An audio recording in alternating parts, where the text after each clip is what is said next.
So guys चलो जी चीजें शुरू कर लेते हैं ट्रिपल एच की उस ह्यूज अनाउंसमेंट से जो उन्होंने किंग ऑफ द रिंग के दौरान कर दी थी। एक्चुअली केला को इंटरव्यू देते हुए बैक स्टेज में उन्होंने कहा कि देखो हमारी जो मेडिकल टीम है ना वो कंटिन्यूअस ड्रू मैकिंटायर के साथ काम कर रही थी और फाइनली आज उन्होंने ड्रू मैकिंटायर को कम्पीट करने के लिए 100% क्लियर कर दिया है। अब वो एकदम ठीक है और क्योंकि डेमियन प्रीस्ट भी अपने टाइटल को डिफेंड करने के लिए मान गए हैं। So at the Clash at the Castle Glasgow Drew McIntyre versus Damian Priest for the world heavyweight championship. और जैसे ड्रू मैकिंटायर ठीक हुए तो ट्रिपल एच ने एक सेकंड भी नहीं लगाया चीजों को हाइप अप करने में और मैच को बुक कर दिया। और यही बात तो हम फैंस को बहुत पसंद आती है ट्रिपल एच के अंदर। No waiting just keep watching, जैसे हम आपको वेट नहीं करवाते। तो इस वीडियो को एंड तक पूरा देखना। एंड नाउ आप देख रहे हैं रेसलमैनिक्स एंड सब्सक्राइब करना तो बनता है। Well king and queen of the ring event तो हो गया, लेकिन उसके साथ एक मेजर प्रॉब्लम भी निकल कर आ गई और वो प्रॉब्लम है क्वीन ऑफ द रिंग को लेकर। देखो पहले लोग इसी बात से ही नाराज थे कि नाया जैक्स जीत कैसे गई, भाई उनको कोई भी पसंद नहीं करता। जब लायरा को as a future up company में लेके आए थे तो उनको जितवाया क्यों नहीं।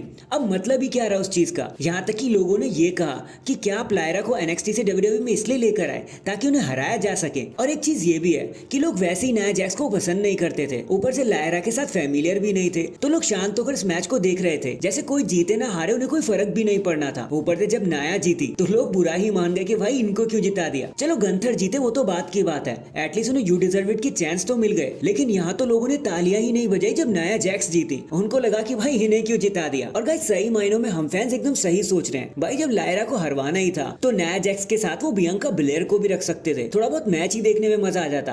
एटलीस्ट लोग बियंका को पसंद तो करते। लेकिन चलो जैसा हुआ वैसा हुआ। होप देखते हैं अब आगे क्या होता है। Next king of the ring के एंड हो जाने के बाद कोडी रोड्स ने झट से माइक को उठा लिया और कहा कि लोगन बहुत बढ़िया, बहुत खूब लड़े तुम, लेकिन अभी के लिए तो मैं जीत गया। होप अब अगली बार एक बार फिर से मिलेंगे। बाकी आप सब सऊदी अरेबिया अपना ख्याल रखना, भगवान आपको खुश रखे, आराम से घर जाना and good night and I love you. हम सब एक बार फिर से मिलेंगे। हालांकि ये चीज हमें टीवी पर दिखाई जा सकती थी, लेकिन ऑन द स्पॉट डब्ल्यूडब्ल्यूई ने इस चीज पर कर्टेन डाल दिया कि भाई ये तो सिर्फ स्टेडियम वालों को ही मिलेगा। बस इतना ही कहकर कोडी रोड्स वहां से निकल लिए। सो चलो हमारी तरफ से भी कोडी रोड्स अपना ख्याल रखना, फिर से मिलेंगे आपसे। इसके बाद अगला इशू भी किंग ऑफ द रिंग से लेकर ही है। देखो वो भी गंथर वर्सेस ऑर्टन के मैच में। सबसे पहले तो ये कि जब गंथर ने क्रूसीफिक्स पिन लगाया ऑर्टन के ऊपर तो ऑर्टन का शोल्डर पूरी तरीके से ऊपर था, आसानी से देखा जा रहा था। यहाँ तक कि कमेंटेटर कोरी ग्रेव्स ने तो इसको मेंशन भी कर दिया था, लेकिन उनकी बात दबा दी गई क्योंकि शायद यही होना था। और पता नहीं रेफरी ने इस चीज पर ध्यान क्यों नहीं दिया। भाई इतना क्लियर दिख रहा था वो, जिसको क्लियर करते हुए ट्रिपल एच ने कहा कि देखो